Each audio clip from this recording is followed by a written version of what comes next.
रहते भारत में हैं, गजवाए हिंद का नारा लेकर के भारत के अंदर बढ़ावा देने का कुत्सित कार्य कर रहे हैं। गजवाए हिंद की कल्पना करना भी और उसका सपना देखना भी जहन्नुम में जाने का टिकट का रास्ता पैदा कर देगा। अगर किसी को जहन्नुम में जाना हो तो गजवाए हिंद के नाम पर अराजकता पैदा करने का कुत्सित प्रयास करें। व्यापारी के प्रतिष्ठान में आग लगाने का प्रयास किया।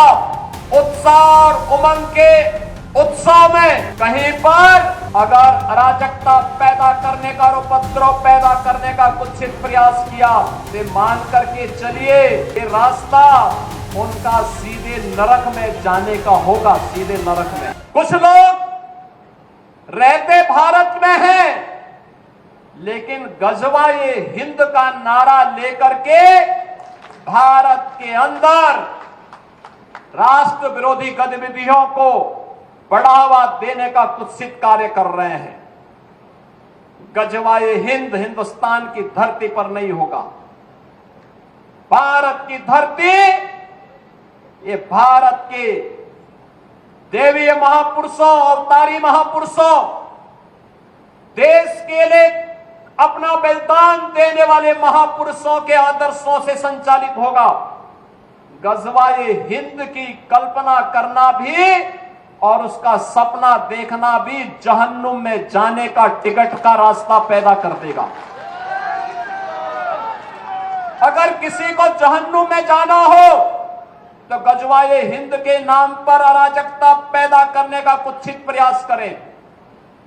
और छद्म रूप में जो लोग इस प्रकार की गतिविधियों में लिप्त हैं वे भी कान खोल करके सुन लें। देर सवेर छांगुर जैसे हाल तो उनके भी होने ही हैं। आपने देखा होगा यही है ये कालनेमियों का हाल। कैसे छद्म रूप से लोगों में भ्रम पैदा हो। जलालुद्दीन ने अपना उपनाम रख दिया था छांगुर बाबा, जिससे हिंदू भ्रम में रहे, समाज की आंखों में धूल झोंक लेगा, लेकिन पापी कितना भी अपने पाप को छुपाने का प्रयास करेगा, उसका पाप का समय तो पाप का घड़ा भरना ही भरना है, और पाप का घड़ा भरेगा इस धरती माता उसको कभी बर्दाश्त नहीं कर पाएगी। और छांगुर जैसे दुष्कर्मियों और राष्ट्रद्रोही तत्वों के द्वारा छद्म रूप से यही कार्य बलरामपुर की धरती से करने का प्रयास हो रहा था। हमें सतर्क होना होगा।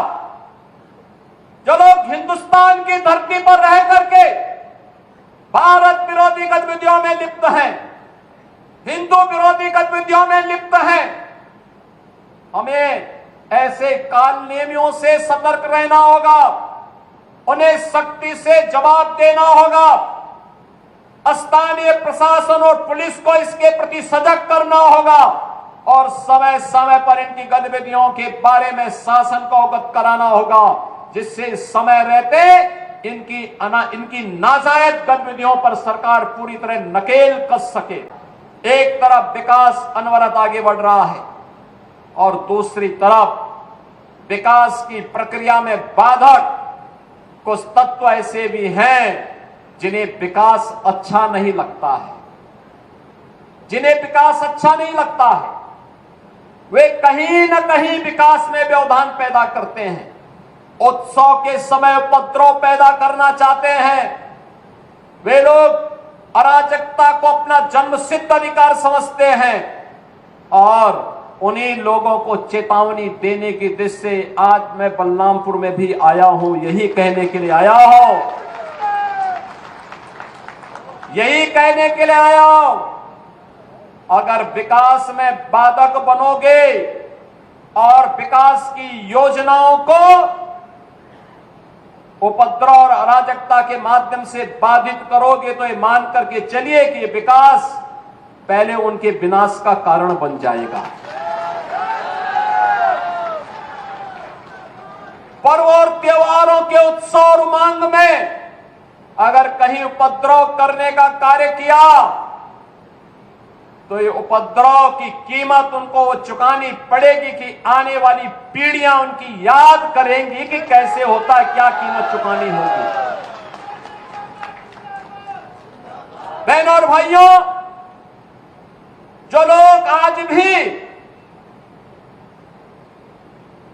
जिन्हें ये सब अच्छा नहीं लग रहा है, जो लोग आज भी किसी गलत मंशा के साथ जी रहे हैं, जो लोग आज भी ये मानते हैं कि अराजकता उनका जन्मसिद्ध अधिकार है, उनको अपनी गलतफहमी दूर कर देनी होगी। वो अपनी गलतफहमी दूर कर ले। वह समय गया जब समाजवादी पार्टी की सरकार हुआ करती थी,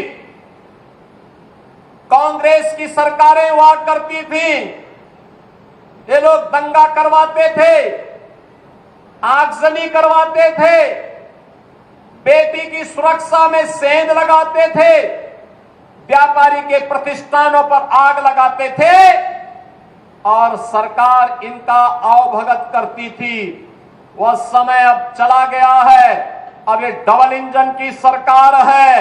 अगर बेटी की सुरक्षा पे हाथ डालने का प्रयास किया, व्यापारी के प्रतिष्ठान में आग लगाने का प्रयास किया, उत्साह और उमंग के उत्सव में कहीं पर अगर अराजकता पैदा करने का और उपद्रव पैदा करने का कुत्सित प्रयास किया, तो मान करके चलिए कि ये रास्ता उनका सीधे नरक में जाने का होगा, सीधे नरक में।